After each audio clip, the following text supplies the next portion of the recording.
you. Yes, let's give yourselves a hand clap for coming out.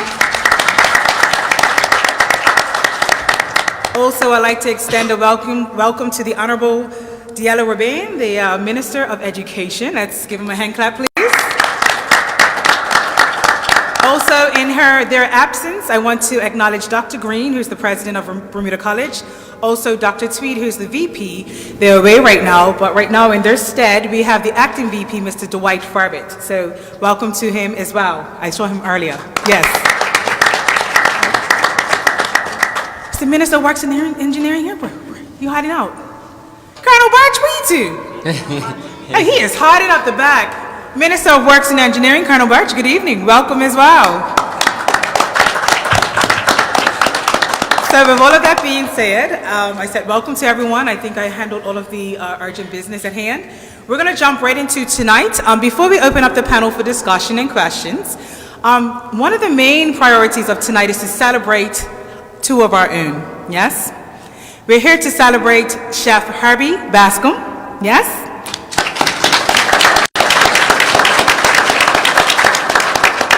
And Chef Fred Ming. Yes, we have to panel with other guests that we can't wait to get to, but Minister, I'm gonna ask you to come up so that we can actually celebrate these two gentlemen right in the beginning. And we have something for Chef Ming and Chef Bascom. If you can actually come this way. This is our way of saying thank you for your contribution, for being mentors, for being leaders, for being trailblazers in the hospitality industry. We are so glad to have you as forefathers of culinary arts. Internationally, we consider Carême and Escoffier, who were French-born, as forefathers of culinary arts. But right here in our very own Bermuda, we have to celebrate Chef Herbie Bascom and Chef Fred Ming. One more time.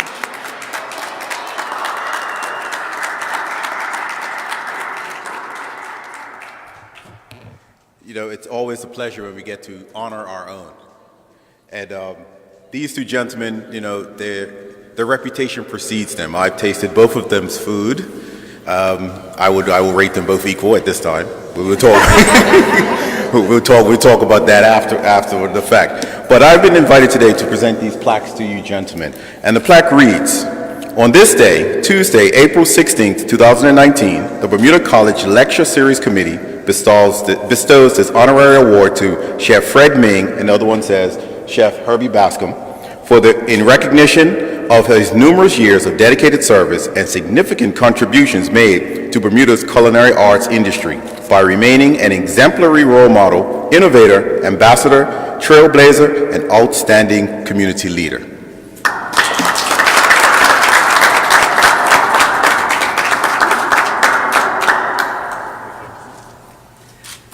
Cheers for the camera, gentlemen.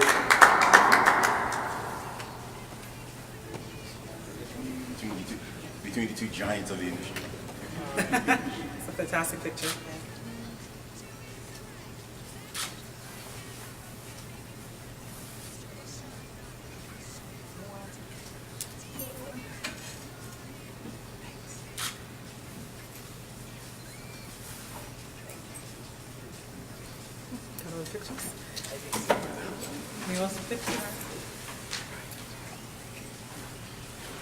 Do we have one? All right, thank you, gentlemen. You can take a seat and be a part of our panel discussion as well. All right. Thank you. All right, before I go any further, I also need to acknowledge the deans that I saw earlier today. That's Dean Dr. Wilson and Dean Richardson from here in Bermuda College. I welcome you tonight. I also welcome the culinary students that might be here. Some are working off the back as well. I welcome you tonight as well. So thank you once again. So we're going to get the ball started. I'm really excited about this conversation. I might be slightly partial because I am a chef by nature and by design. To have this panel of auspicious guests tonight is really exciting. To find them all in one place at one time is also really exciting. When you think of executive chefs, entrepreneurs who we have in our presence tonight, they're extremely busy people. But tonight is an opportunity to glean from them, their experience, their journeys. And the theme of tonight is past, present, and future. So I don't want to specifically say certain chefs are from the past, but they were the trailblazers, okay? Because they're still active. So we're not going to point out people say, hey, they're past chefs. They're current, but it was their contributions many years ago that actually made a path to pave the way for the future and for current chefs today. So that's why we're celebrating chefs Herbie Bascom and Chef Ming. So they're going to be a part of this conversation as well. So let me introduce you to the rest of the panel. We have Chef Dennis Mcintosh, all the way from Jamaica. Woohoo! Now, just in case you guys are not aware, in case you didn't hear us on the telephone, on the radio, if you didn't see anything in the newspaper, if you didn't hear the radio again a few times, Chef Mcintosh has an event tomorrow called the Taste of Jamaica. That is a paid event. You need to go to www.ptix.bm to get a ticket. Tickets are generous, easily priced at $25 for general admission, $50 for patrons. Patrons have a private little soiree with Chef Mcintosh. Also, we'll have giveaways tomorrow night as well, okay? So I want to extend that invitation to everyone. Moving right along, this lady I'm so excited about. She might be small in stature, but she's like, pow, pow, pow, a ninja, powerful. Chef Joan, she's the executive chef at the Hamilton Princess. Now, it's very interesting. I said Bermuda Triangle of Chefs because Chef Jones was born in Thailand, correct, Chef Jones? Yes. So we've got Jamaica in the house. Yes. We've got Thailand in the house. Yes. And now we're coming to Chef Machiko Campbell. He is a sous chef at the Royal Bermuda Yacht Club. Also, he's an entrepreneur. He's also a carpenter, etc., etc., etc. All right, the list gets really too long. And he is from our very own island of Bermuda. So let's give it up for all of our chefs. Now, I want you guys to relax, shake it off a bit, right? I'm not going to bite you. I don't think our chefs are going to bite you. I think most of them have eaten today. So I want you to have some questions ready. I'm going to initiate the dialogue, of course, and they're going to answer. And of course, we have Chef Herbie Bascom on the end, Chef Fred Ming. All of these chefs are open to questions tonight, okay? All right? Fantastic. All right, so let's get started. I'm going to start on the end. Chef Bascom, I see you over there. We're going to talk about your career path. Why? Why become a chef? Those of us in the industry know that it can be very tiring. We're working weekends when everyone else is vacationing or sleeping. Why did you choose to become a chef in this industry? I don't know if I really choose. I don't know if I really have a choice. Okay. Back in the day, when it wasn't that much work. It wasn't that much work around. And I had the opportunity of living in St. David's, so they gave me the opportunity to work on the Air Force Base. Working on the Air Force Base, I started off with, at that time they called them KPs, and this was dishwashers, pot washers. I was making, KPs, kitchen porters is actually what you call them.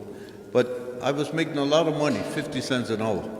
Great, could you repeat that again, please? How much an hour? 50 cents an hour back there then. Okay. What happened, I was there for about 2 years. Then I got in an accident, so the chef says, look, do you want to be a chef? I said, yes. He said, well, go into the kitchen to work. I used to have the KC-97s coming on at the minute, so I used to work all night feeding them. Okay. So I didn't know what I was doing, so when the guys would come and said, I want eggs or wheat, I used to put them on. When you want me, turn them. So I learned how to cook back there then. When I started in the kitchen, one of the most fortunate things, I had the opportunity of working with mostly Bermudian chefs.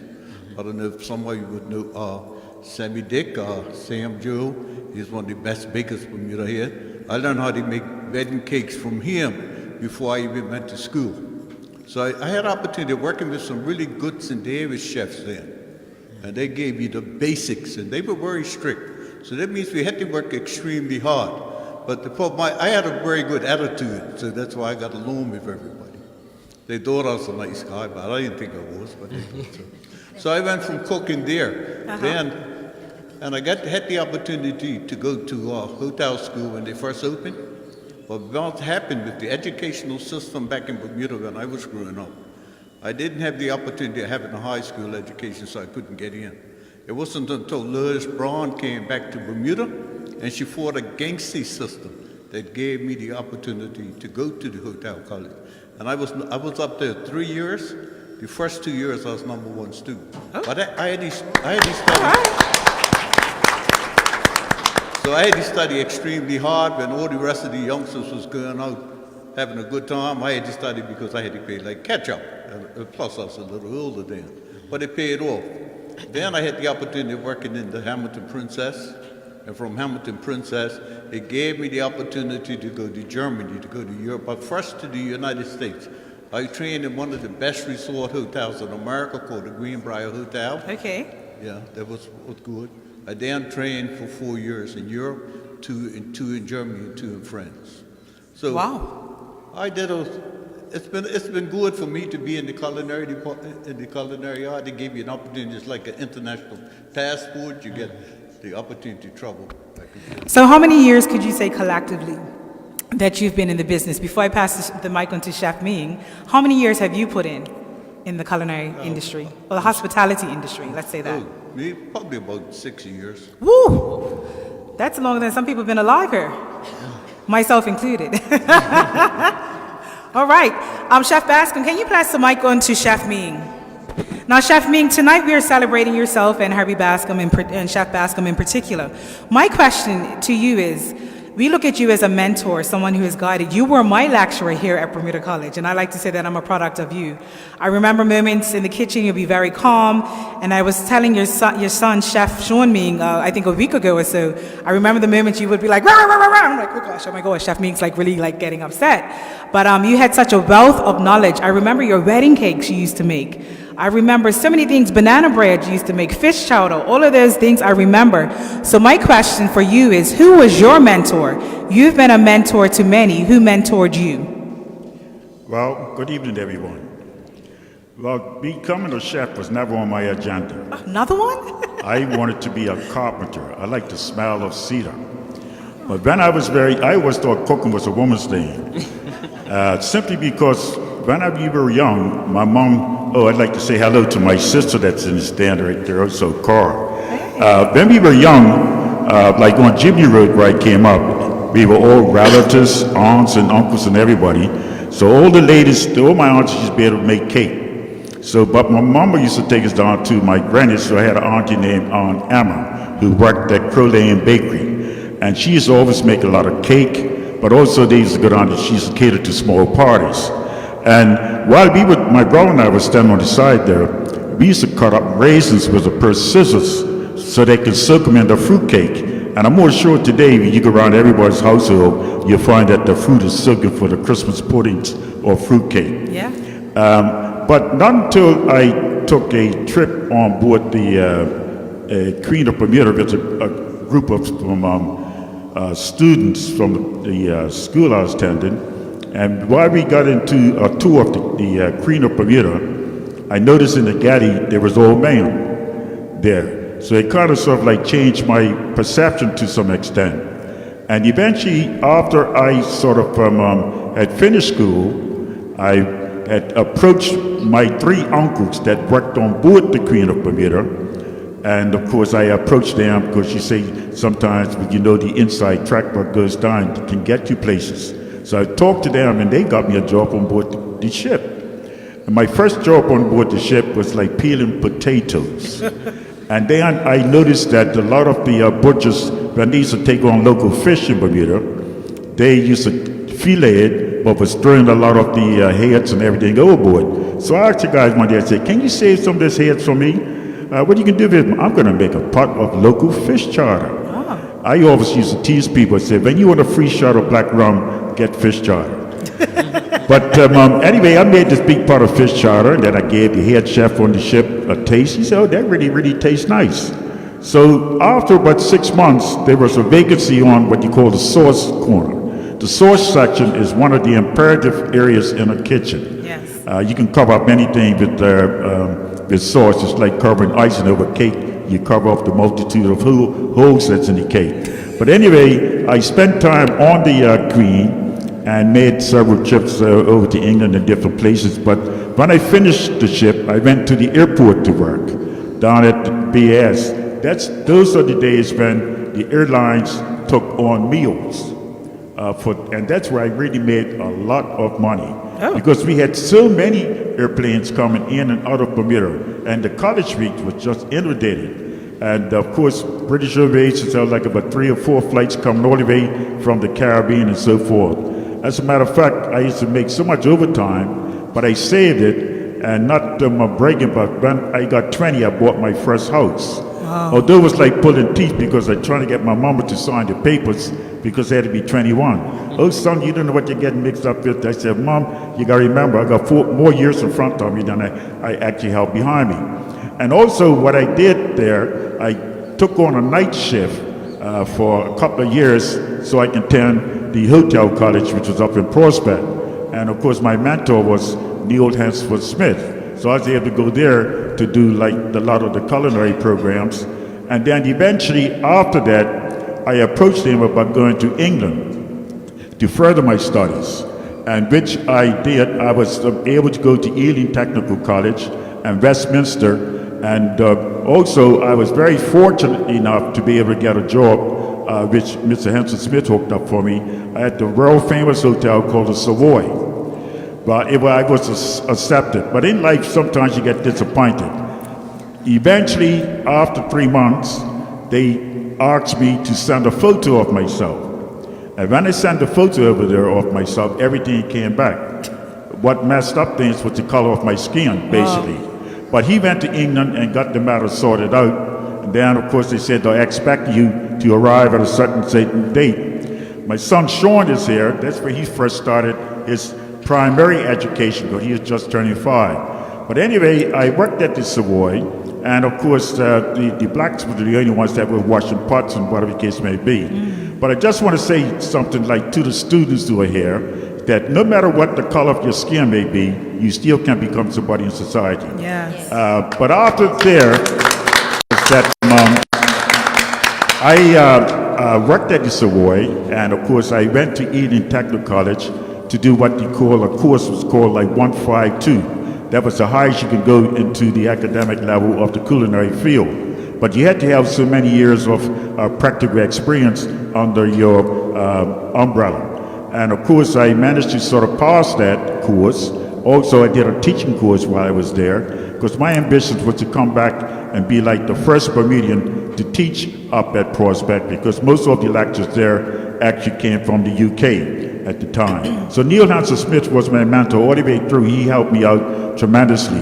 And also, after when I came back we left in Bermuda in 1970, we came back in 73. So I was a lecturer there, but I did go into the pastry department, and eventually I became the deputy head up there.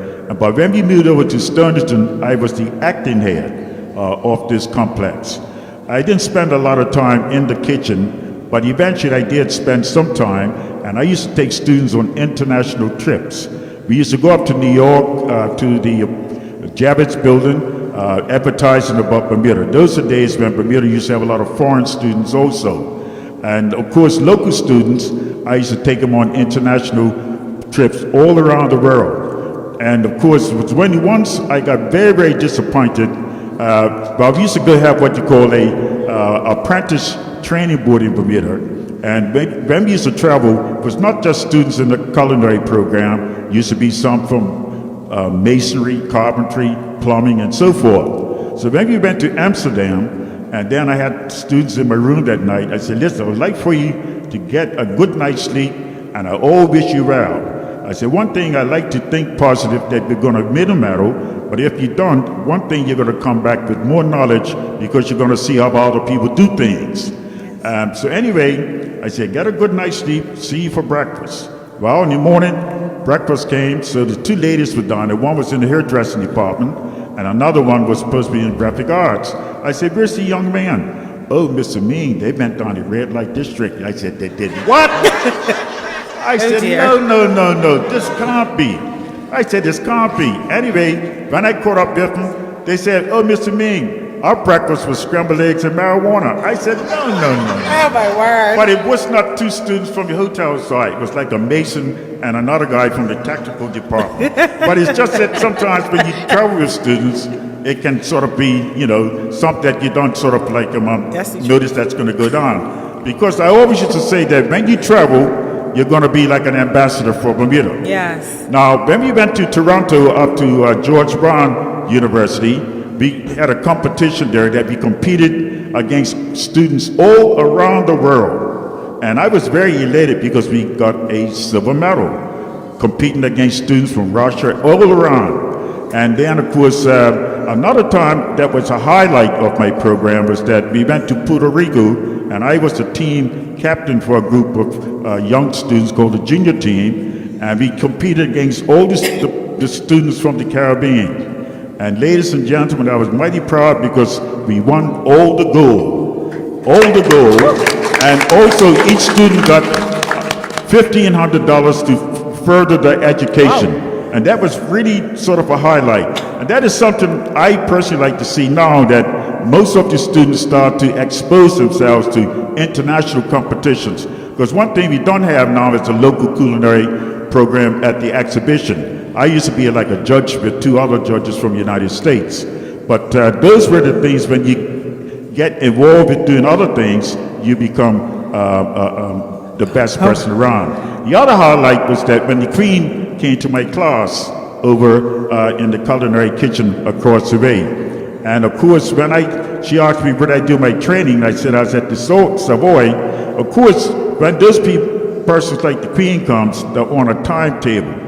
But she overrode that, because when she got talking to me, oh, you was at the Savoy, and so forth, and got on to like her language to some extent. But yes, I've had a lot of highlights in my life. I'm also a member of the American Culinary Federation, and I'm also like on one of the training boards, because the big thing in the United States now is what you call certification. Yes. And that's a big thing. When you have certification, it tells you what type of quality of person that you're really hiring, and to that extent. But most of us really learned from our grannies. They were the ones that were the cooks.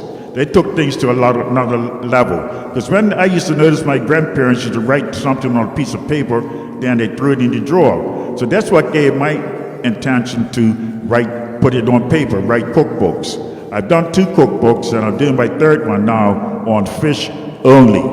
And of course, a lot of people always call and say, Mr. Ming, you know, I followed that recipe, but you must have got some extra up your sleeve, because it certainly didn't come out like how you did yours. One thing I would say, though, dishes may look very attractive, but taste is so imperative. And of course, I can go on and on, but thanks for you coming out tonight and being a part of this program. And of course, I'd just like to see that the college can go a little further, and maybe Mr. Boscom and I, and maybe some other local chefs, could form a team so that we could be team leaders and be able to come up and have even some local competitions. And of course, the local competitions could be based on a certain item. Let's, for instance, say Bermuda onions is coming up now. You can make a dish out of onions, not only onion soup, but onion flan, and you can have stuffed onions and so forth. Potatoes are coming up now. You can bake a fish, bake a potato, scoop it out, and stuff it with fish. There are all kinds of innovative of doing things to make it look attractive. One of the dishes that when we went to the Caribbean, what we did what we called chicken lollipops. Chicken lollipops was taking chicken wings, cutting the tip off it, and then push all the meat down to one angle, and we only had one bone sticking out. And we put them into little cupcake containers, little tiny ones, so they could be all uniform, all the same size. And of course, that's what took us to another level. And then we took grapes and covered them with goat cheese with cream cheese. And then we mashed up a lot of pistachio nuts and rolled them into it, looked like green grapes and so forth. You can be innovative, basically. Of course, when I came up, I learned the French way. I did everything, cooking, pastry, and so forth. Now you get specialists, like someone would just concentrate on baking, pastry, or whatever the case may be. Because one thing I noticed when we used to travel on these international competitions, a lot of the young ladies from the Orient, like the Philippines and stuff like that, they used to like cake decorating because they had that patience to deal with the finery. Anyway, just terminate here. Said that. Okay. I am so glad, because that was a perfect segue into our nap chef. And I'm going to tell you, Chef Ming is a wealth of information. He's like a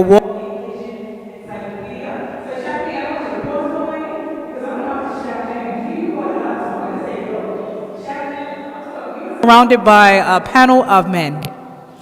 I want you to speak to what it takes to be a woman in this industry. Once again, she is the executive pastry chef at Hamilton Princess. So she has a lot of experience.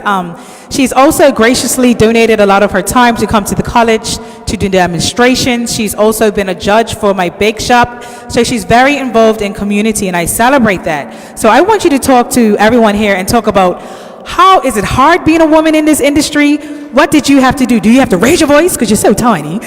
What did you have to do? How did you make it so far in this industry? And I'm gonna put a time limit because I want to come back to everybody. So we're gonna start on a 5-minute clock for everybody. Is that okay? And if you go over, I'm like, okay, got it? All right, 5 minutes, Chef Jones. Okay, good evening, everyone. Good evening. It is very difficult to be a woman and work in the kitchens. Very hard work. A lot of things that's going on, and you have to deal with. But it's more important. I think the women, you have your own uniques, you have your own talents, you have your own skills. That if you are confident, you can do it. You can do anything. All right. We are the same of the men. We have 2 hands, 2 legs, heads, everything. We are same. As some different parts is not same, but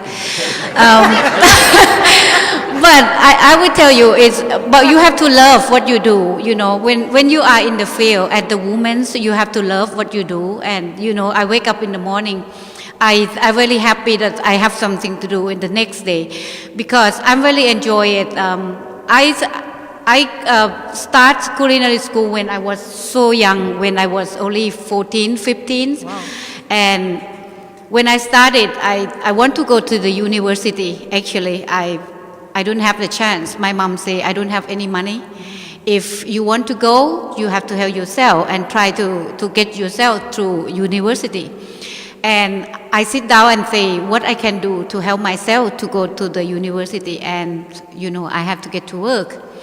And I applied the job, and I get the job at the hotel. But the first job that what I get, be a cashier, make the money, sit on the table, and save the money. A lot of money left in the thing after.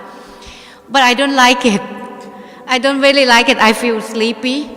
I feel doesn't enjoy with it. And I walk to the chef because I see the chef is walking around in the back but when I went in the cashier, and chef is boom, boom, boom, boom in the back, and try to get the food done.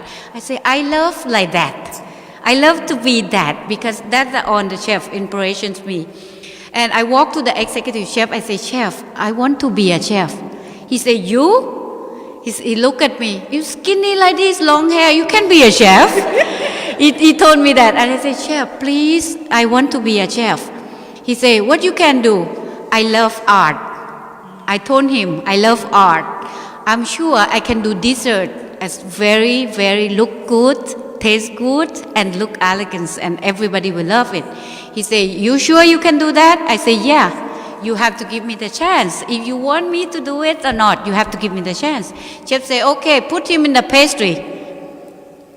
And oh my God, it's not easy in the pastry, And on the man in the kitchens, the first day I was work, on the man in the kitchen, they do the bread. I say, who's this young lady coming?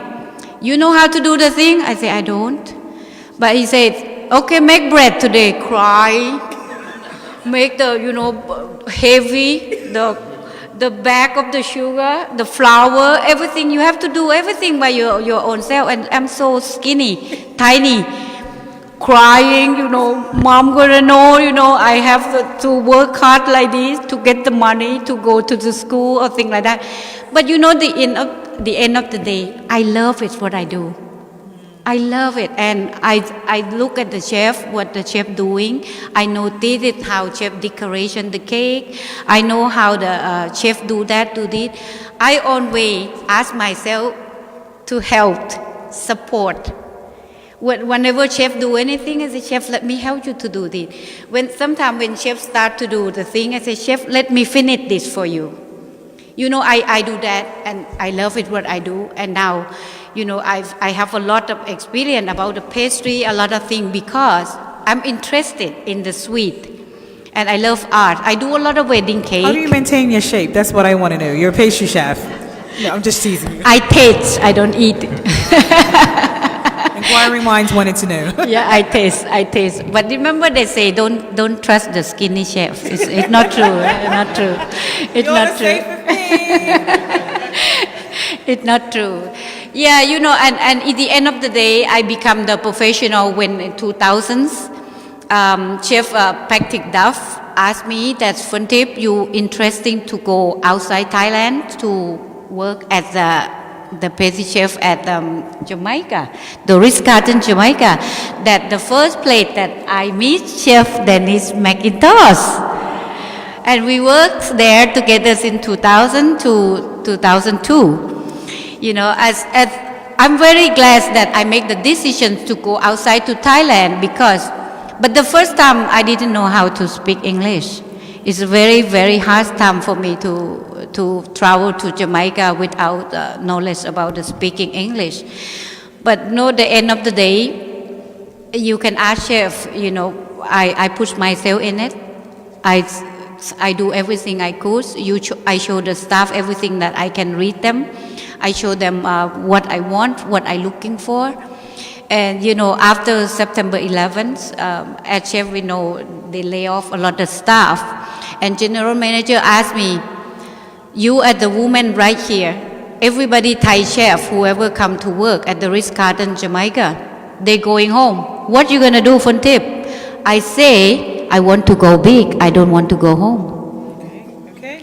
And I'm here. She went big. Yeah. Yes. Awesome. Thank you, Chef Jones.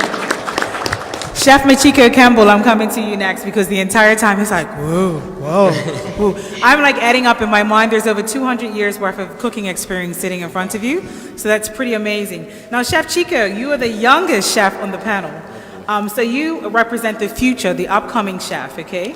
I like to say that. So you have had the education, formal education, you understand technology, I believe. I want you to make a contribution to this conversation about the technology, the inspiration about that, and maybe some of the people who have influenced your life along the way, and the entrepreneurship that you're in as well. So you got 5 minutes to touch on all of that, okay?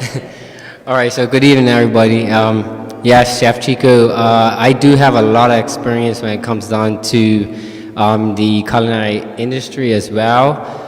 When it comes down to technology, I would say is moving faster than the average chef today.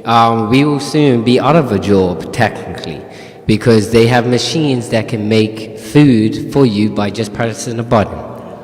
I have seen it in a couple different places when we was traveling down to Thailand and the Asian side. So they do have technology that will put us out of a job soon. I'm not sure how soon, but let's just say give it about 50 years, because a human person can still make something better than a machine. And it also comes down to the practicality of everything as well. When you're sitting at a dining room table, it doesn't take you to make a steak in 2 seconds, where a machine can do that, where we guys can make it in about, say, 15 minutes, and you would get probably the best steak in your life. But when it comes down to the actual industry and technology, they have gels that can put flame on dishes. They have different types of technology, or different containers, or different knives to cut with. The creating, I will say this, and don't get offended, housewives. The housewife industry, technology, or the baking equipment, everything, congratulations to you guys. You'll be chefs soon as well, because everything is made easy for you. Yeah. Everything is in a box where you just add water. Everything's in pasta's pre-cooked now, where all you need to do is warm it up for a minute. Like, this is ridiculous how you are just taking everything away from the actual dining experience in a restaurant. So Chef Chico, how long have you been in this industry, and what got you started, and why are you still in it? I've been in the industry for about 15 years. I started when I was 15 at the Royal Bermuda Yacht Club. And I would say what's keeping me here is the passion. I love cooking. I love doing what I do. I love seeing the people's expressions when they see my plates. And I would say Chef Jones touched on a thing about art. I love presenting my food on a plate very well. If I can put a flame or if I can put a nice trick on a plate, a design on a plate, I'm gonna do it just so I can see the wow factor. And you can ask anybody that I work with. I actually move myself out of the kitchen just to come see the expression on somebody's face.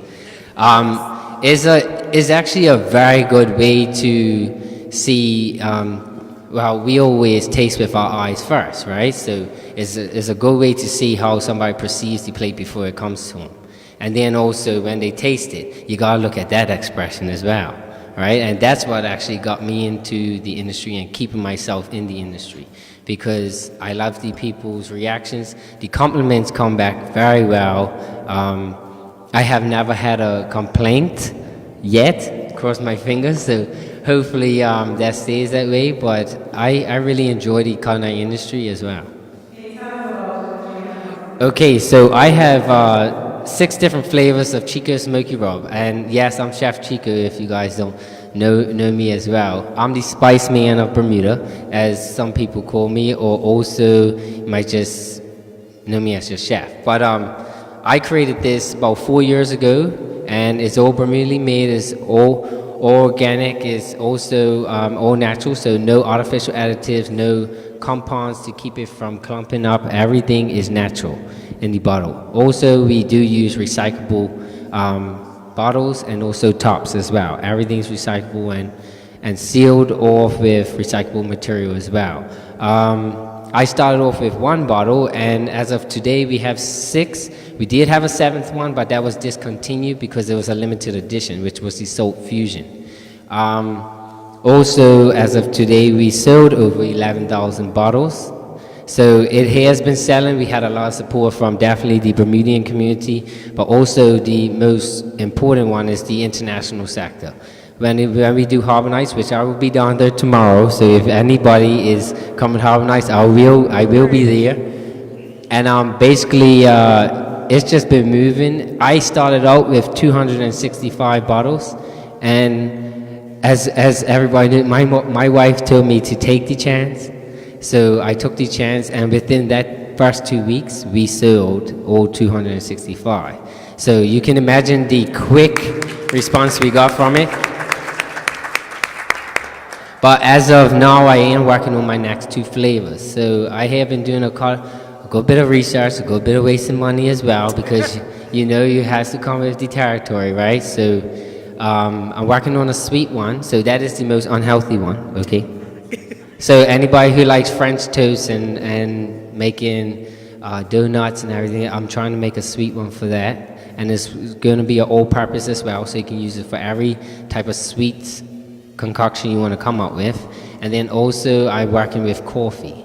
That's my other one that I'm trying to work with. Okay. Coffee. Thank you. Thank you, Chef Chico. We'll come back to you, but you saying that, and I'm listening to the risk that you're taking, and I'm looking at Chef Mcintosh right there in the middle. He has a wealth of experience, Chef Mcintosh.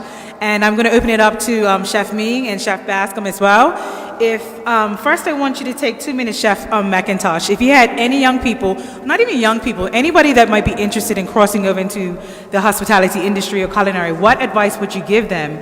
And hearing that Chef Chico is an entrepreneur, what advice would you give him moving forward? Advice. Okay, good evening everyone. Yeah. Can you hear me? Yeah. Yes? Okay. Great to be back in Bermuda. My wife is with me this time. And great to see so many of my old friends here as well. To answer the question, it's very, very important that we as professional chefs are assisting and aiding the cooks who will become chefs of the future.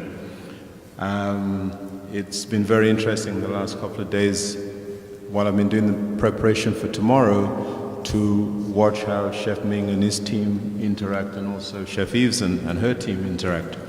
There is a nice kind of relaxed atmosphere in the kitchen, and without doubt in the day of Herbie and Chef Ming Sr.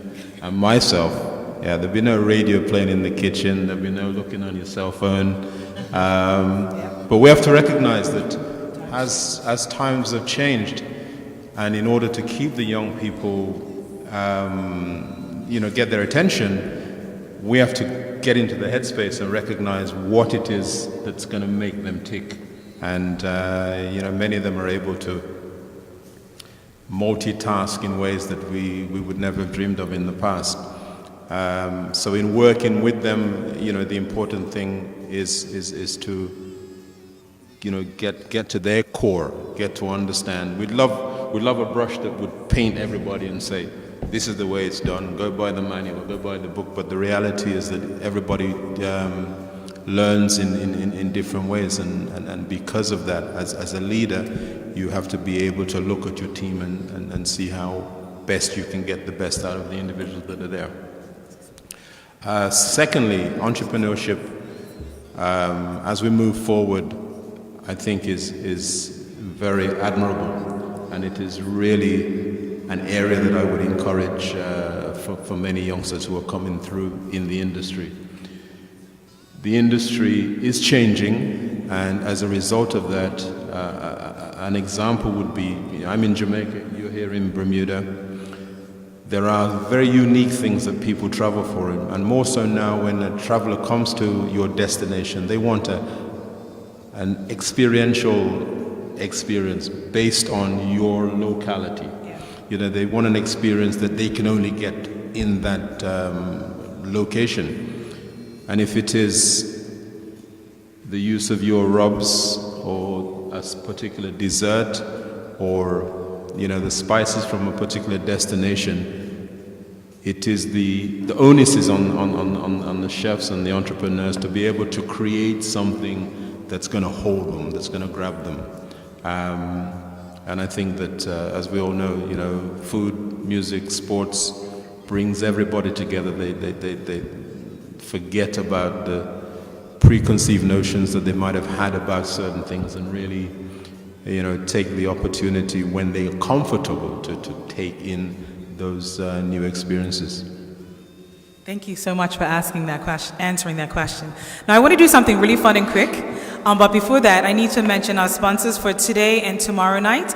We've had some great sponsorship. We've had the Fairmont Southampton Princess, Hamilton Princess, I'm going to see if I can do it off my head, Jamaican Association, la la la la la la, BIU, got that one yet, woohoo, and it's one more, I believe, BIU also, and then it was one more, who else? Cocoa Reef, I got them all, didn't I, Mr. Shields? Oh, and Butterfield and Vallis for tomorrow night for the tasting. They were a sponsorship with the food. So I got the sponsorship out of the way. Thanks for the sponsors. Also, take a look around. You see some Bermuda kites up. There's all the handiwork of Chef Bascom. And what's very interesting is that most chefs are artists at heart. Food just happens to be a different medium that we're working with. So I just wanted to mention that. Also, the Gombe hats, he also made those. So how he has time to make hats and kites, I have no idea. Awesome. Okay, chefs, I'm going to do something really fun, and you have to stick to the rules, okay? I'm going to ask you a question. I'm going to ask everyone, and we're going to go down the entire line, starting with Chef Machiko and all the way down to Chef Bascom. I want you to share with everyone your favorite food to eat and the food you like least to eat, okay? Your favorite food to eat, the food you like least to eat, okay? So you have about 10 seconds each person. Chico, you're going to start it off. Okay, favorite one is ribs, and second worst is escargot. Oh, you don't like snails? Chef Jones, your favorite and your worst, your least liked. My favorite, I love cheese. I love cheese, but I don't like scallop. Oh, you don't like scallops? No. Okay. Chef Mcintosh. I enjoy anything that comes out of the sea. Oh. And I dislike, I was going to say escargot, but he said it, so I'll just go for frog's legs. Oh, frog's legs. They're not that bad. That's my favorite. Chef Ming, your favorite and your least liked? I like ossobuco, which is a lovely veal, and especially when it has the marrow in the center, you can just scoop it out and eat that. Frog legs, obviously, is not my cup of tea. I slightly taste it, but then again, boom, not my cup of tea. Chef Bascom, what is your favorite thing to eat and what is your least liked item to eat? I'll tell you what, I used to stay in the kitchen and cook all day. I can fix you some of the best Bermuda dishes you want. But you know what I really enjoy after I finish working? What's that? Doing some work, just enjoying a nice hot dog.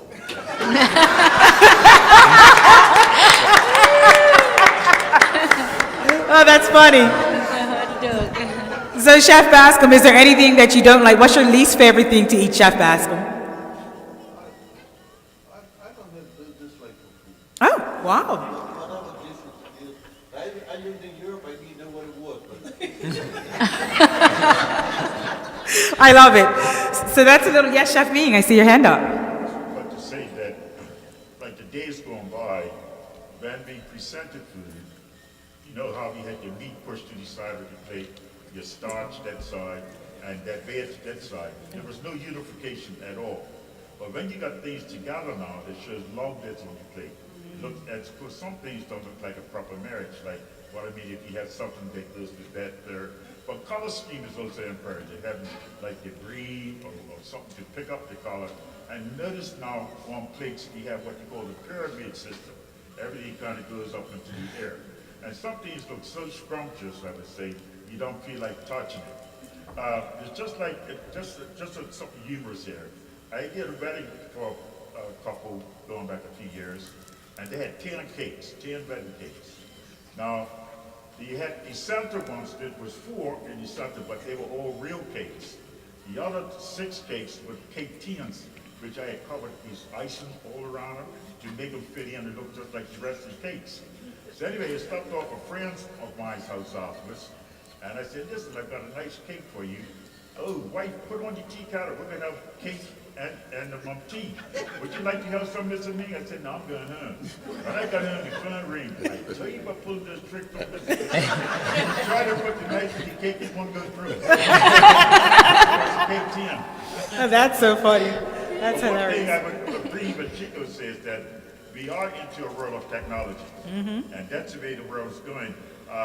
Like, for instance, like last year, or every year I go to what you call the chef's conventions. And the interesting thing, when we're talking about employing people, that's not really the case. What I mean is that I think a lot of the things that's coming to the world now is going to make us redundant. Because it's true what you said, machines, you almost got like robots. There's something that's fast production, this and that, and of course, like, you know, when you come up with things like that, of course, you get rid of a few people, whatever the case may be. So everybody's looking to try to get a job. There's one thing I would like to see come back in Bermuda, though, is that we had days gone by when all the schools used to send students to participate in what we call pre-hotel training. That was a start, basically, for Bermuda. And although we didn't have everybody come to the college, but at least we helped that person become somebody in society. When they go away to, like in the dorms, they'll be able to cook for themselves and so forth. But, you know, things have changed quite a lot. And although that some parents who worked in the industry are looking for their sons and daughters to become somebody much better in society rather than going in the industry. But when they worked in the industry, they got to remember it's not like it is now. It's much more modern, it's much more way of doing things and coming together. Because after all, it does generate income for Bermuda. Thank you, Chef Ming. I'm going to open up the floor for a few questions shortly, but I want to ask one question. We talk about the amount of time that we have to invest in this industry as a profession. Can anybody speak to managing family, working hard and managing family? Just take, so Chef Chico, I saw you, and Chef Mcintosh, you can go first. I'll give you 2 minutes, Chef Mcintosh. Machiko, you get 2. And I want you all to think of a couple of questions because I'm coming to you right after these 2 chefs. Yeah, the first thing I would suggest is that if you're getting married, get married with to somebody who understands the world that you're going into. If your personal life often becomes the life of the hotel or the restaurant that you're in, and if your other half doesn't understand that, then it's pressure. Yeah. So fortunately, my good lady here understands that and has enabled me to be able to travel if I have to, or spend 14 hours at work, etc., etc. So a good other half. So Chef Mcintosh, before I move on, who motivated you to be in this business real quickly? As the eldest son of a Jamaican family, my sister's the very youngest. So when it came to shopping, prep, and just getting involved in preparing meals, I was always the one that had to help Mom take care of that. And we were in the UK in the days of, Dad went to work, Mom stayed at home kind of thing. But I found that it was very rewarding, because if you were the one that was making the cake, you usually got the first slice. If you were the one that helped to roast the turkey and make the stuffing, then there was some little extra that you were going to get. But for me personally, it was a situation whereby all of my uncles and many of my friends were all mechanics and engineers, and they stunk of that oiliness in the factory, and I didn't want that. And I think also what was interesting and important for me was that sense of pleasing people, whether it was my family or friends of family, in the early days until I got into the industry and really starting to take care of the guests and tourists that I had to interact with. All right, thank you, Chef Mcintosh. Chef Machika, I'll give you 2 minutes talking about managing family and everything that you're into. All right, so I would say it's very, very, very hard. Reason why is because I run 4 different businesses, which is catering, carpentry, Chico Smokey Rub, plus working at a full-time job. I would say I manage it very well. I don't know if my wife can say yes, but should we ask her? She's here. She's here. But I would say it does come with a balance. So if I let her know in advance that, okay, this week is Newport week, or this week is a very busy week where I've got to build 6 different things, and then also I have to do harbor nights and stuff. So we run our schedule based on the week. So I would say a chef is very in tune with the schedules that they have presented in front of them every Friday. Well, my schedule is every Friday. So I base my whole week, what I'm going to do on the weekends and family time. Sometimes it could be family time around 10 o'clock at night.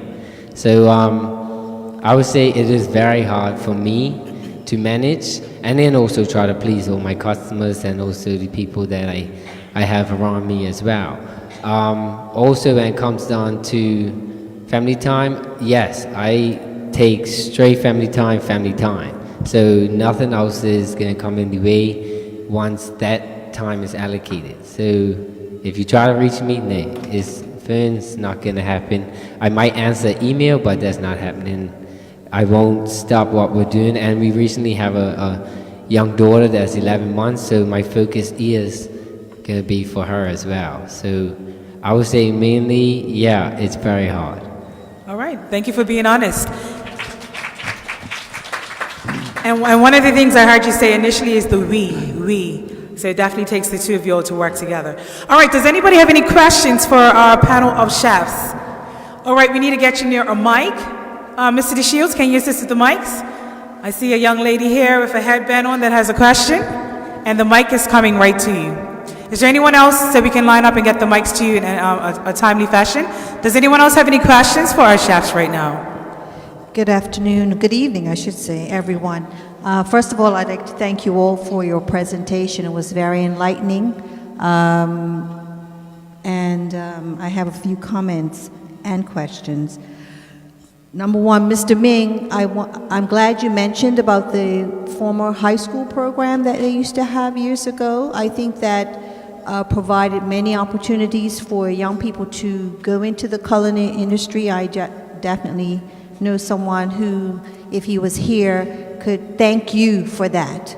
You know, you I guess, brought him through the ranks. But what I'm concerned about is that many foreigners and will say to me when I'm out and about, because I'm retired now, Ms. Eve, where do I go to get local food? Yeah. That's the big question. Right. Where do they go? And I say, well, my mother's 95, I cook, you can come to my house. So how do we bridge that gap for providing the local culinary foods that people are looking for when they come to Bermuda? That's my number one question, and I have one more. And she has one more question. Well, You can answer that. it's true, because you find that like the Black Horse and those places are really going by the wayside, which was actually the foundation of finding Bermuda cuisine. What I would say basically is that also like on a Sunday brunch, my friend here, if you want a whole variety of Bermuda food, you'll find it at Southampton Princess on the Sunday brunch. Now, the other fact is that I've been talking to tourism for the last 5 years to kind of make it mandatory for most hotels or restaurants to incorporate in their menus some local foods. But they still seem like it's very reluctant to do that, basically. And I even said to them that I would be an ambassador for Bermuda to go in there and help folks to take it to another level. Because one thing on people's list when they travel, they like to try the food of their country. Yeah, absolutely. Absolutely. And the other question that I have too I is, just want to Oh, Chef Baskin, yes. talk about Bermuda food. I think one of the most important is the culture of the country, and that Bermuda food is part of it. I think that as far as the Southampton Princess, I think we are on the right track. We are developing the young Bermudians.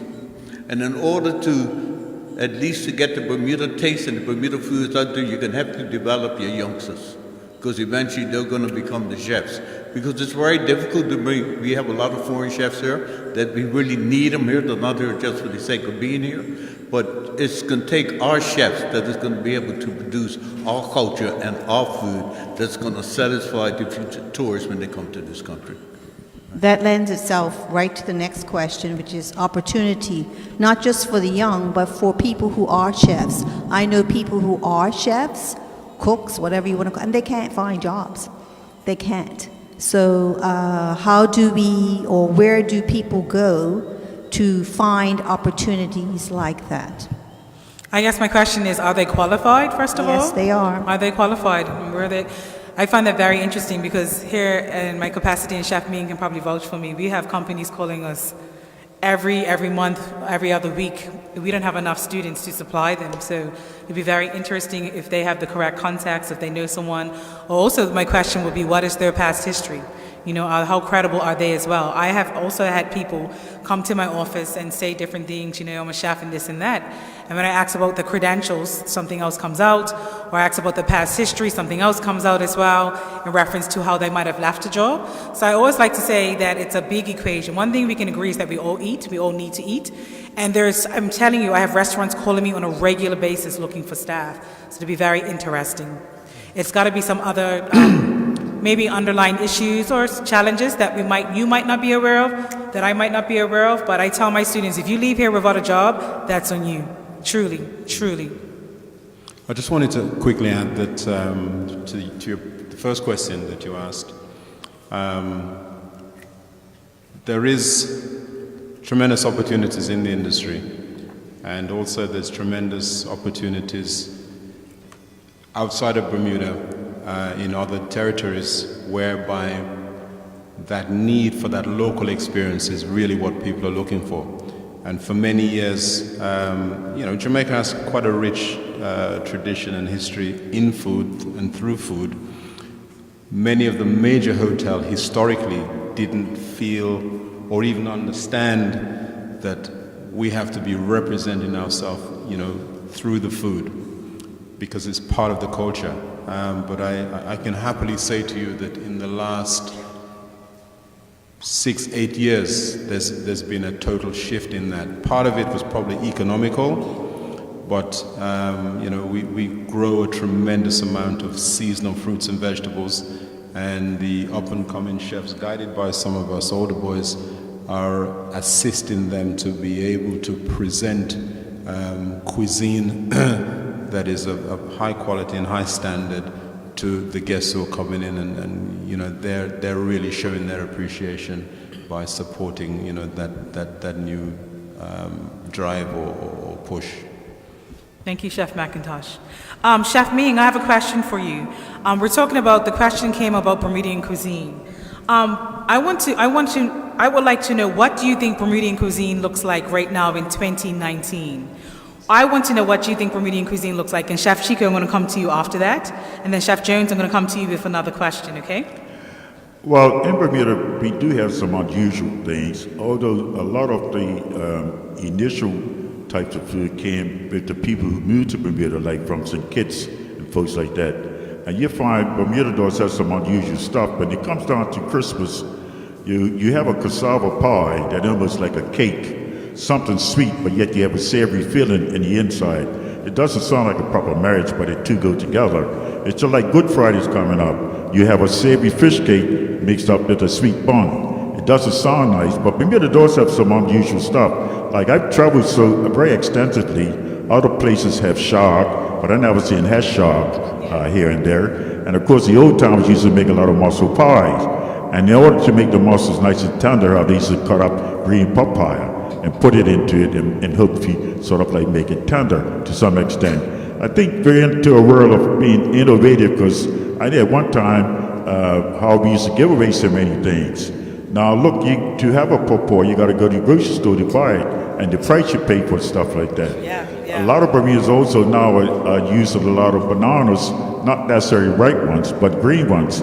I think you can be rather innovative to some extent. Try to make use of the local products. Like I said, they got the Bermuda onions coming up, and of course you have the local potatoes that really will be on the market pretty soon. But of course, then there's the price you pay for this stuff that takes you to another level. Because when I came up, everybody had a little garden in the back of their house. That's right. And what I didn't grow, you grew. We did an exchange to some extent. But of course, you find that the home cooking, people mostly use certain things, but you got to remember that our parents only cooked the stuff that what they could afford. Because the affordability meant a lot, basically, what you had and what you could afford to get. Of course, like now, you find that whoever thought that cutfish for parts be more expensive than a steak? Whereas, the things that what we're so used to having, of course, I would say by tradition, every household still has like cutfish and potatoes, like on a Sunday morning, and that's how they try to do make a cutfish cake. What was left over. Of course, my father was always the one in the house that made the cutfish breakfast, and then he used to take the tomatoes and what they call like the sodish and onions and chop that up and make the sauce. But I think you got to be innovative, and at times also, for instance, like when I came up, it was strictly the French way of doing things, and you had to do what according to what the French recipe is saying. Why I say that? Because as a judging food, if you use a French recipe, I'm expecting to find all the ingredients that goes into it. For instance, like once upon a time, a lot of our folks was tricked. Now you have black truffles, which is a very expensive product. Now I got a dish, I'm looking for that. You put black olives into it. That's not what I pay for. If you get real knowledgeable about certain things, when you go out to restaurant, one of those things I would say that Bermuda really lacks now, what we don't have. For instance, that the college just had like a big exhibition over here put on by Butterfield Valleys. But what we got to get back to, having more exhibitions pertaining to the public, so you can come in and taste things free. So when you do go out to dine, you're not going to spend $40 on something that you don't know what you're eating, and that helps you sort of like take food to like another level. But certainly having Bermuda foods on the menu obviously is a plus. I'm surprised also, like now when I go on some of the cruise ships, how they would have like Barrett's ginger beer and also Guslin's black rum and stuff like that, but not food. Just one other little thing. I was on a cruise ship, and my wife and I ate in a different restaurant this night. So the next day, the lady said, "Mr. Ming, you better go see the chef." I said, "For what reason?" "Well, they had Bermuda fish chowder on the menu, but it was white." So I said, so I went to see the chef and I said, "Listen, either you eliminate the word Bermuda, or I can show you how it should be done," basically, to that extent. But I said because that's bad publicity for us, because if some folks on the ship had it that color when they come to Bermuda, that's, because fish obviously is a white Something body. wrong with that brown chowder. Oh yeah, because like in the old days, how they used to burn sugar for the gravy browning, and that's what gave things a different color. Okay, folks. Thank you, Chef Ming. Chef Machiko, I'm coming to you with the same question. What does Bermudian cuisine look like to you today, from your generation, your perspective? Chef Bascom, I'm going to ask you the same question. After that, I'm going to ask each chef about community service. So I would say in 2019, you would say it's a very big diversity influence. When it comes down to Asians, Indians, Sri Lankans, and the people that we work with every day, you do get a diversity from what they bring. So those peas and rice, for instance, could be a spicy peas and rice. So when you go to a restaurant and ask for a Bermudan peas and rice or a fried fish, you're technically getting something they know how to make. Fusion. So it's a fusion of Bermuda. So I would say in 2019, we are turning into a fusion tradition. We're not getting the traditional stuff that we're used to. Yes, we need to get back into it, but I'm not saying that it's going to be completely lost, but you will have a twist on everything that we traditionally mix with. Like I would say touch on the savory fish cake. Now you have spiced fish cakes, Chico Smokey Rub ones.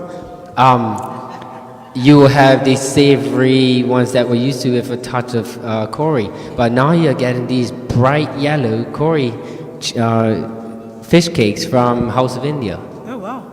You will get fish cakes from Ruby Murray's at a different way as well. Some of them are almost bright red. So it's totally a different fusion that we're getting, but I think we will have to move into accepting that Bermuda is going to be changing to a different tradition. So, I mean, I like our tradition, I like the way we cook, but you will probably have to go to 6 different places around the island to just get one of those dishes, instead of getting all. So, and then also I just want to real quick touch on your second question that you put. I will say that I've been working very strongly with the Chef Association, which is dismantled now. I was a part of that, and very recently I want to introduce a chef base program, and it's going to be social media by social media Facebook, where it's going to be a base for all local chefs, any diversity, any type of I would say nationality as well, where they can go on this website. So if you're looking for a job, you're looking for a different innovative idea to put on your menu, or if you're just looking for a different trend to add to your menu, I want to add like a conversational base Facebook page where I'm not going to release the name yet, but we're definitely going to work towards creating a new chef association. It's just no initiation fee. Is nothing. You just have a very communicational based website where we can use to communicate amongst other chefs. So is it just for chefs, or will it be open to the public? Because I know that's what everyone's probably It's open to everyone, but chefs will be using it more of a platform to actually get in tune with what's going on, or who needs help, who needs this. We do have a couple different international races coming on as well, where we're going to need extra hands on deck. So if we do have chefs out there that need extra work, extra overtime, if they're not working that night, then they can kind of pop in and help out the other chefs as well. All right, thank you for answering that. Chef Bascom, I'm going to come right to you. Someone has a question. We need you to speak into the mic so we can hear. Mr. DeShields, do we have a mic available? Right here, hands. Okay. Thank you, Ms. Perry.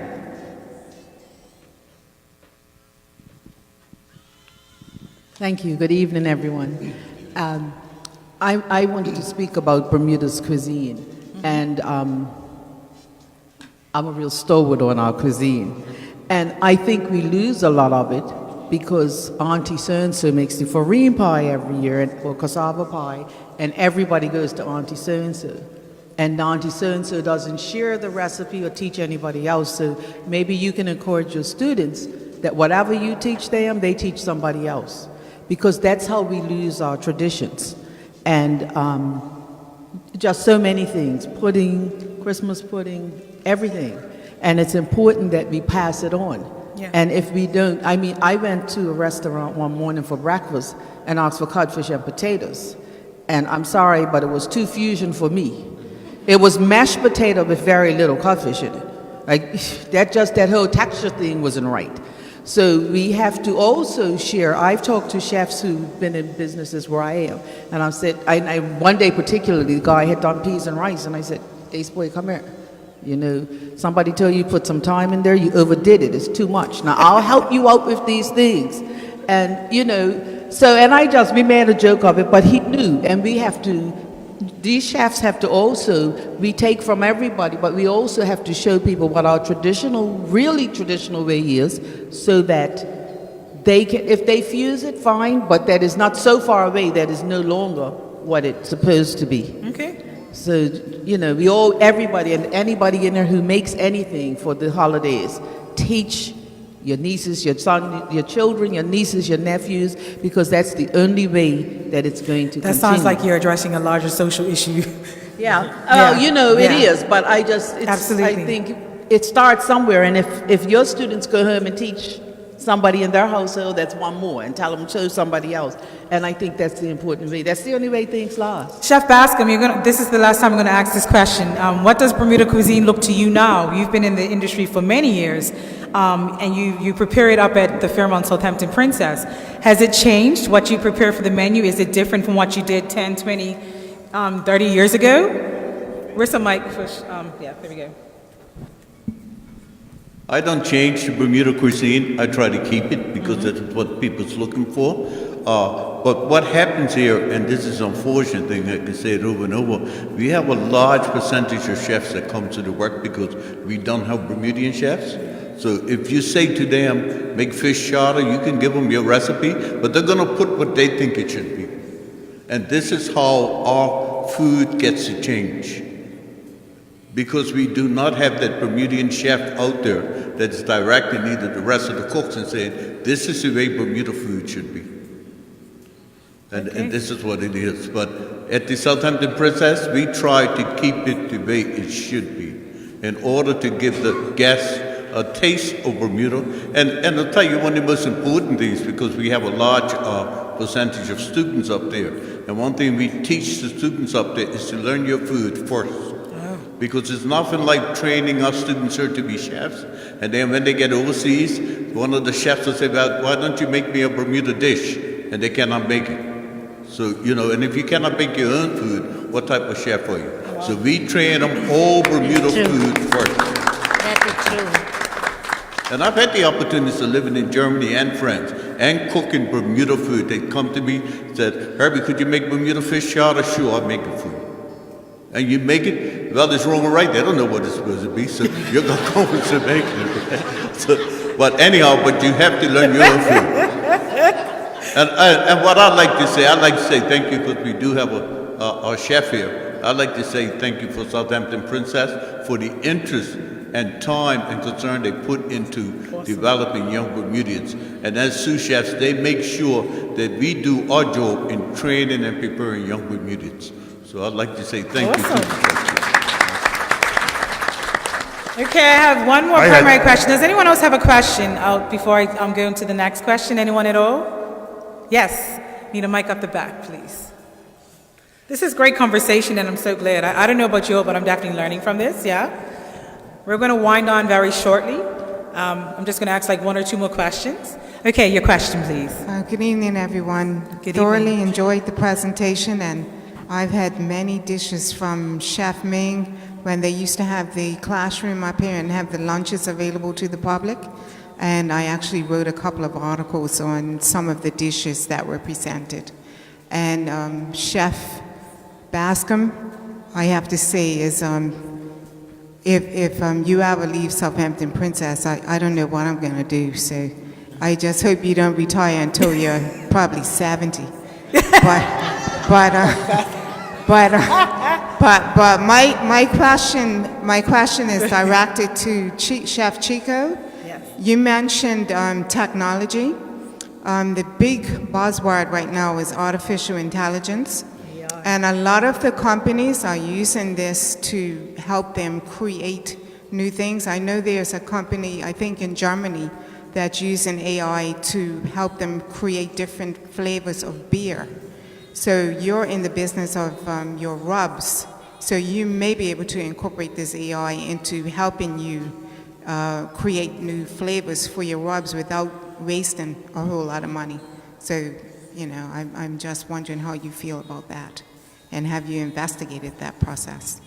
I actually haven't looked into the AI yet, but I have heard of it, and I have, actually probably the 7th person that's mentioned it to me. But to believe it or not, like I still consider going to the raw ingredients first.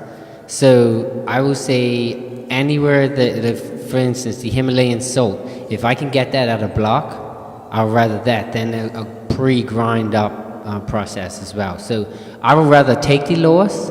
Reason why is because I want to see where that product comes from. I want to get the raw ingredients first. So Himalayan salt to the cracked pepper to anything that comes already done, I would say no to, and try to get as much as I can as the raw product. So I would say I'll turn my eye a little bit from them and stick to what I'm actually doing with the process. And can I piggyback off of that? I also think that you have to consider the size of the company and the investment that you're willing to make when you're talking about artificial intelligence and technology. You have to have quite a bit of finance to be able to actually invest and dabble in that. So I think depending on the size of your company, the scale of your company, if you're talking about a Fortune 500 company, a parent company, you've got that research and technology division, you could put in millions of dollars easily. But if you're talking about a smaller scale entrepreneur, perhaps it would be far better to just do it the way that you're doing. So I think we always have to consider the scale of the business that we're talking about in reference to using technology, AI, or anything, even when it comes down to purchasing ingredients, whether you're going to use a convenience product, if you're going to have a hotel with 700 people, are you going to have 2 chefs in the kitchen making mayonnaise, or you can buy that bottle of Hellmann's, there's gallons. So you have to put everything into perspective, and so that's what I would say in reference to, I know I'm not on the panel, but I kind of am. And I teach this to my students. We always have to keep in mind who your customer is, the size of the operation, and of course the overhead and the finances attached, because one of the number one reasons that restaurants go out of business is lack of capital. So that comes down, that's the bottom line anywhere, whether you're doing research and development, whatever it is, utilizing technology, we always have to consider the capital that you're working with. With that being said, I'm going to ask my final question to the panel, and I think this is one of the most important questions of tonight. Chef Jones, I'm going to start with you. And I mentioned it earlier. What are your feelings about community, giving back to community? How salient? Is it salient? Is it important? Is it not important? Do you recommend that for people, students coming up, or just people in general? How important and how does community service work in your life? What has community service done for you? Not so much what you have done for community service. So my question to you, chefs, what has community service done for you? I flipped it. Chef James, you're first. Ladies first. No, everywhere I live in different country in the world. I travel with my job a lot, 20 years right now from Thailand, and I never go back home, but I visit home, but I never stay there for a while now. More important for me is everywhere I live, I love the culture, and I develop the kid, whoever support and teach them, and I want them to. I would be happy to see the new generations of the kids, if they're growing up have the knowledge, have the skill, have the anything that we have. Give them the right tool, teach them the right way, how they're supposed to do, and you can be a role model. They can see you, how you work, how you success, how you become today. It's not easy, but you have to.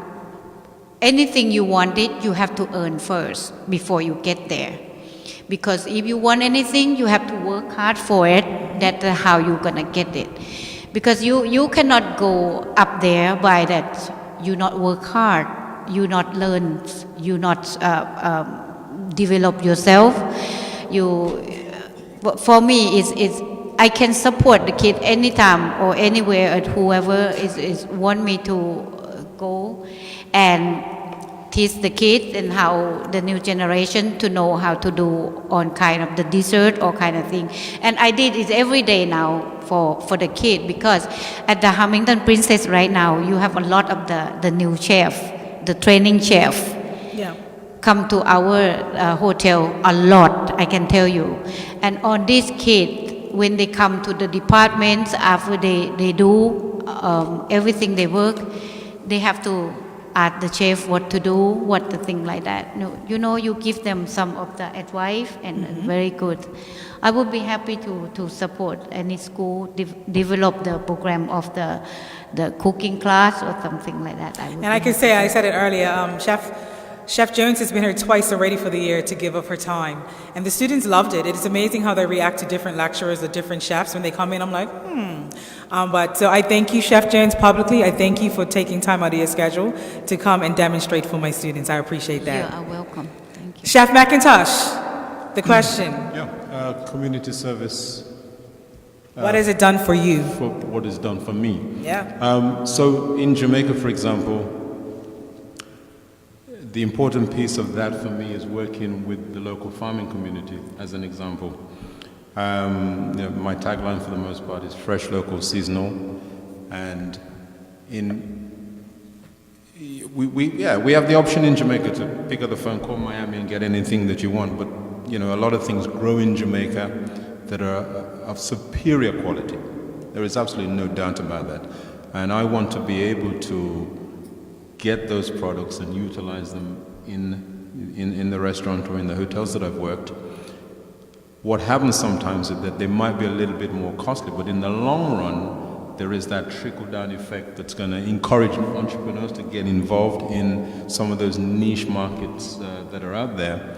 And in developing that relationship with that farmer, whether it be fruit and vegetables, whether it be goat meat, whether it be sheep, whatever it is, then you're really starting to put a community together who recognizes the importance of what you're trying to do, and also becoming part of that. And by extending that out now, we start to create opportunities for people to find somebody, for example, who might be making local goat cheese or some special jams and jellies and chutneys, etc., etc.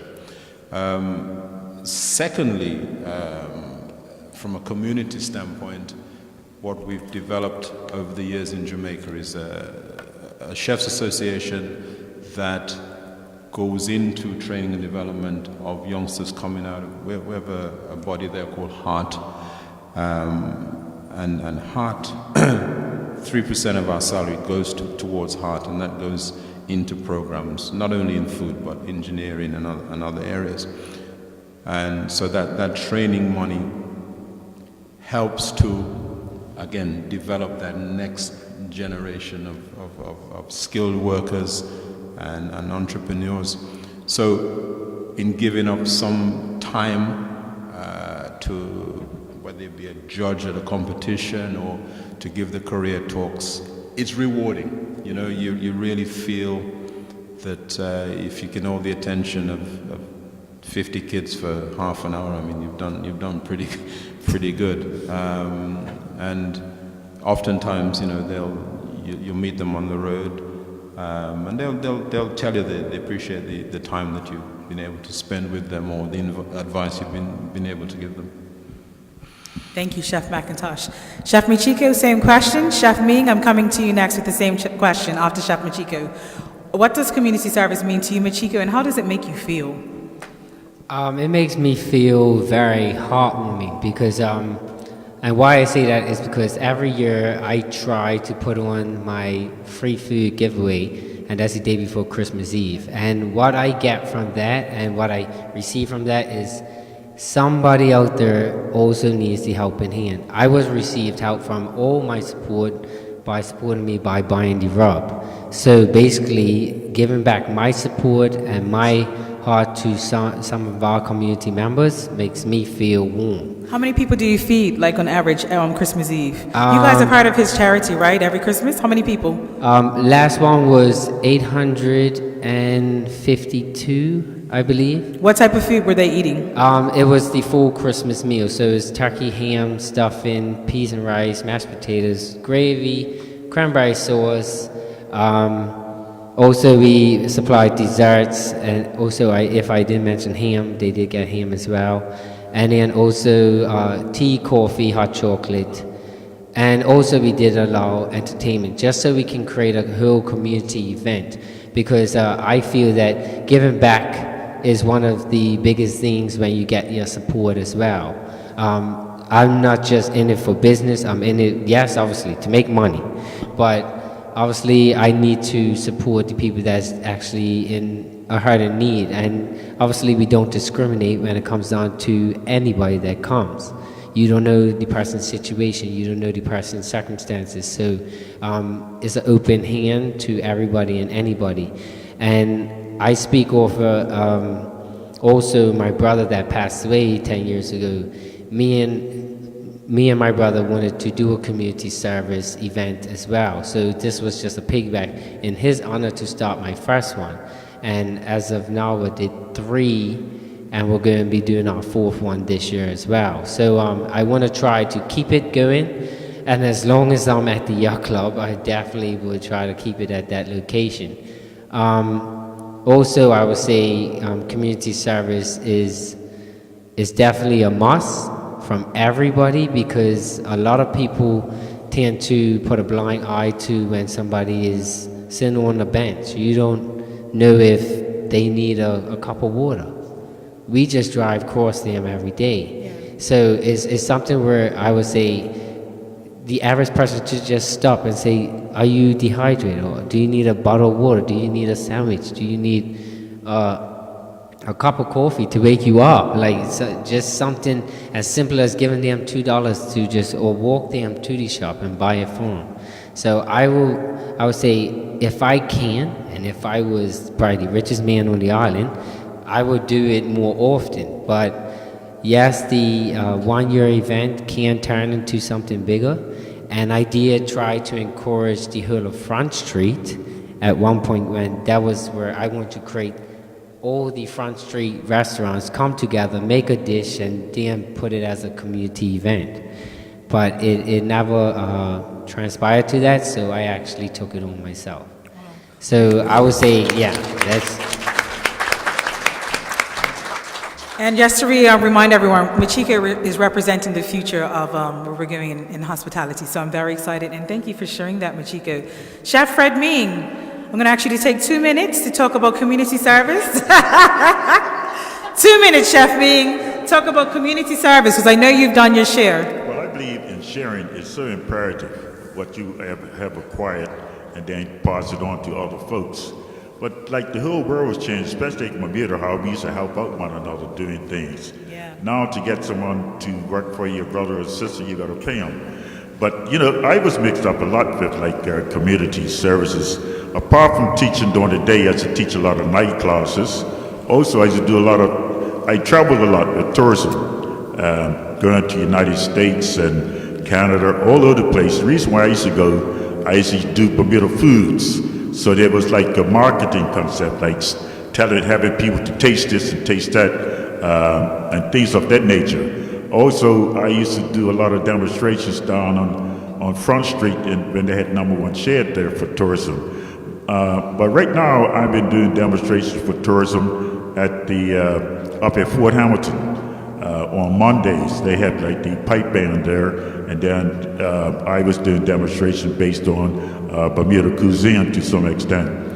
And of course, like I think last week, I did like loquats and chicken. And because those are some of the things that the old timers do, make a lot of loquat jams and loquat chocolates and stuff like that there. But I think, you know, I'm sharing is so imperative. Also, one of the other aspects, what I do now, of course, I'm a member of the American Culinary Federation, I get calls to go overseas, like to judge foods and things of that nature. And that's, very interesting, basically like that. But passing on, not being selfish, but passing on your knowledge to others, obviously is most imperative and important, because that's the next generation going up the ladder. Why go to the graveyard with all your ideas? It's good to pass them on before something like that transpires. Thank you, Chef Ming.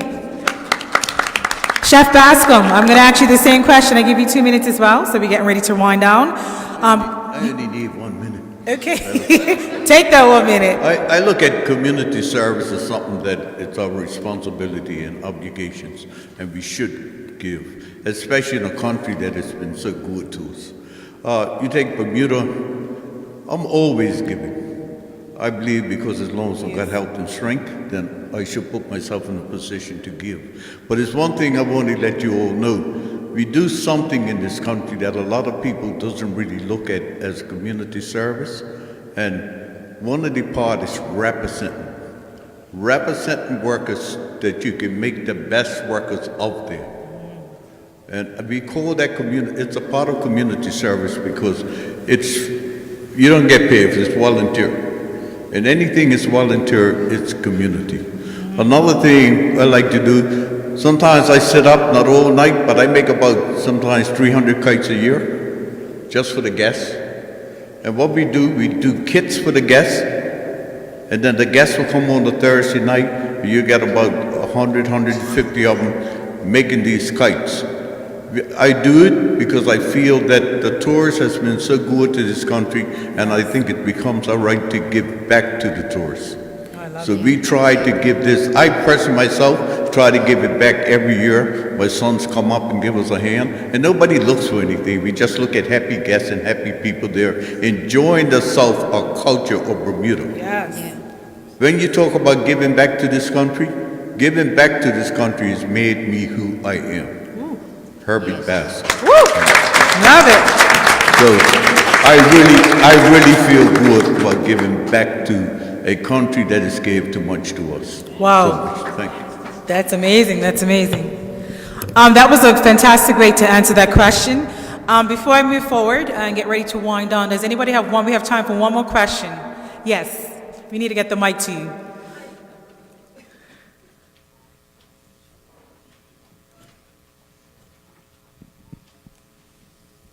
Good evening, everyone. I think it's more of a statement or a moving forward gesture. I'm listening to our panelists, good job, but Chef Ming has a passion that I think we should not walk away not listening to. And we're talking about getting our youngsters into cooking, getting cooking back into our homes, and he's talking about this competition. He's willing to come and judge. He wants to see the young people out there. And it's important because I'm in a field where I listen to them. They don't cook. They eat out of a box. Yeah.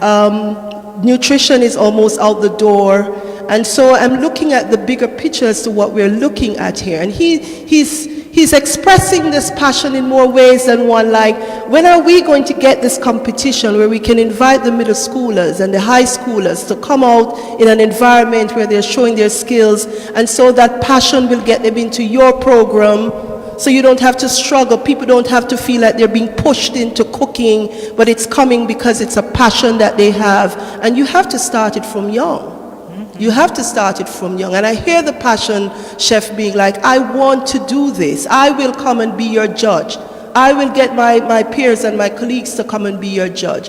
The exhibition, the shows we have, it's non-existent. And so I just want to think that leaving here, that's something we could leave with moving forward as to how are we going to build our youngsters, how are we going to invest in the people. It's something that I think we can move away with, investing in the people for the future of cooking. And thank you, and I'm glad you said that, because often Most demonstrations nowadays consist of what you call a mystery box. yes. You give students or give your competitors a box, and they create a dish from that. That stokes up one's imagination. And just to top that off, I'm so glad that you made that statement, and I think it's fantastic because we often say that the work is plenty but the laborers are few. And that's where the challenge comes from. You have Chef Ming, Chef Jones, Chef Mcintosh, Chef Bascom, Chef Chico. every single one of these people are giving and giving and giving every day. But we need a support system, myself included, Chef Ming, my colleague on the end. We are all included and we do competitions. I'm going to tell you, everyone here goes above and beyond, but we need an extended support system to bring this stuff to fruition, because I'm one of those students that Chef Ming actually took away on competition. I remember to Royal Dade, Miami. I remember the Beat Golf Course. I was underneath his tutelage. I think I said that correctly. So, like I said, the work is plenty, and we have a lot of young people wanting, but the laborers are few. But, just to piggyback, I think there are a number of persons who might not be registered as chefs who are really good in the kitchen. Yes.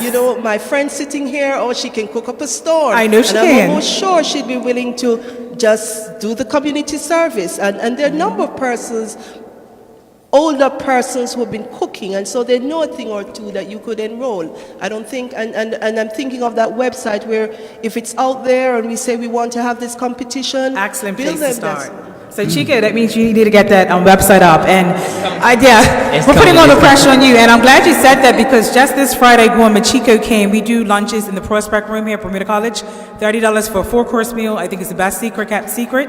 Anybody eaten there yet? Has anyone eaten there? By a hand clap? Yeah? And I think that the food is very good. I might be slightly biased, but it's a very good experience. And I say that to say, I'm so proud to be associated with this level, this caliber of chefs. As a young man, a young family man, he came and took 2 days off, and he spent it with our students, being a mentor. And I tell you, it's just a beautiful thing, and we need more of it. I agree with you 110% if that was actually real. Yeah. All right, so before I get ready to close, I need to give a shout out back to our sponsors tonight: Southampton Princess, Hamilton Princess, BIU, Cocoa Reef, Butterfield and Vallis, and Jamaican Association. Okay, fantastic. You all might want to take a look underneath your seat, because there might be a prize attached, first of all. Take a little peek. Grab. Pardon? And you have to, if you find something stuck under your seat, you're gonna have to bring it to me at the very end, not right now, but just take a look. And I have no idea where these stickers are, because I had nothing to do with it. That does not apply to our judges. Chefs. Just those who came out tonight. Oh, it does. What did you get, Machiko? That's not it. Oh, something else. Did anybody find anything? No? It's an envelope. Should be stuck to the bottom of your chair. Who has one? Okay, there's one. There's two. Cherie, that's you? Whoop, whoop. Okay. Okay, please don't go yet. Please don't go yet. I also want to say thank you to the lecture series committee who put this together. They worked tirelessly. Thank you to Cherie Richardson. Thank you to facilities to help set up. Our chefs tonight, do you have one more thing that you would like to leave everyone with? I'll give you 30 seconds. Each person has 30 seconds to leave everyone with. Chef Ming has something to say. Well, you brush off, and my family is my son. He's a lecturer, and I like for my son to come forward. Because when I used to travel with the students, we used to exchange peons. And of course, this jacket has a lot of peons from all kinds of international colleges. I think I remember and so that I'm going to take this jacket now and hand it over to my son. Wow. Woo! Passing on the mantle. I love it. That's awesome. And I still got a bag of peons at home too. Also, at the competition down in Louisiana this year, they was talking about the change. For instance, like in the culinary field, you don't have to have like the black pants and the chef's jackets and stuff. I think Bermuda College should change like their uniforms too, because you can put a little red into it, make it like the college emblems. But I just want to pass this jacket here onto my son, which is a new trend in the field. Thank you very much, son, for following my footsteps. Wow.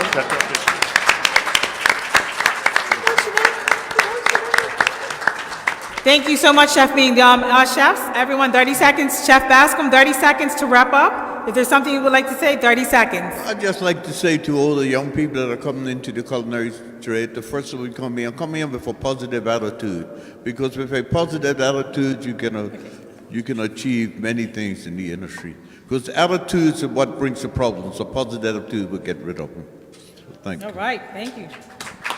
Chef Mcintosh. I just want to say again, it's a pleasure being back in Bermuda. Thank you all for coming out. I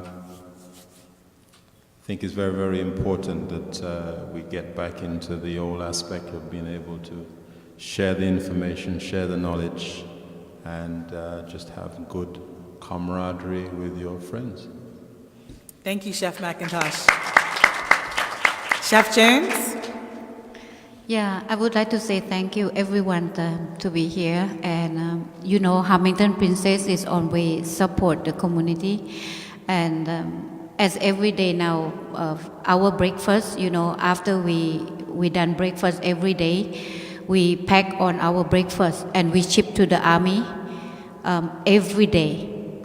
Every day, Hamilton Princess is support almost everything, because we want to serve our guests with the fresh product. That's why we shipping on the breakfast, everything. And for the young generations, you know, a lot of students in the school. Now we are really best friends with the kids in the school, because they coming around and they come say hi. Everybody friendly, and you know, they come and learn something, you know, but I always support them and tell them to learn as much as they can and finish their educations, and you know, achieve the goals that what they set and they want to do in the future. Yeah. Thank you, Chef Jones. Thank you. Last but not least is Chef Machiko, who also has spices for sale outside. Along there's some hot cross buns. Chef Machiko. Perfect. I would like to say to students that are here today, I would say keep the passion, the drive, and the determination to become a chef. We do need you. We do need you in the industry, so I would say keep your best foot forward and don't give up. Because when I started, it was 15 hours and it ended up being 2. So I would say keep going at it, don't give up at all. And I would say to the other generations in here, you're not too ill to be a chef. So if you want a new career path, let's do it, okay? All right, awesome. Woo! I have one more question, one more request. If everyone can give themselves a hand clap for coming out tonight. I celebrate you and I say thank you so much. Safe journey home and have a great evening. And once again, Chef Machiko has spice rubs for sale outside, and there might be some hot cross buns or two as and well. we look forward to seeing you tomorrow. For And Taste yes, of tomorrow Jamaica. night, Taste of Jamaica, www.ptix.bm. It's going to be a night in the cafeteria, okay? Thank you for that, Chef Mcintosh.